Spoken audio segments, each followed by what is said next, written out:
It didn't say you have to jump through all the hoops that religion will tell you to jump through. It simply said you had to believe that Jesus was the Son of God, that he died for you, and that he rose again on the third day. And once you believe that, your life will start changing.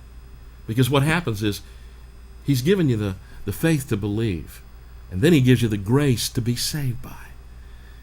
He brings you to him and draws you to him, and there's this relationship with father and child.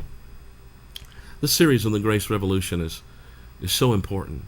If you'd like to get a copy of the whole series, and just call our offices at the number that's going to come up on the screen, and you can watch this. And I truly believe as we lay out the message of grace, and this is the gospel, the good news, and you begin to understand that God demanded perfection. You and I could never achieve that on our own.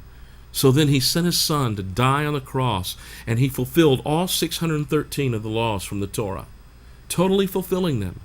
And when they nailed Jesus to the cross, Colossians 2 says, in so doing, they nailed the law to the cross. All those ordinances, Jesus kept them and fulfilled them for you. So the law was nailed to the cross. And now, through grace, we have the ability and the power to begin to live out the Christian life. You see, no matter how hard you try, in your flesh, you can never be good enough. It's not going to happen.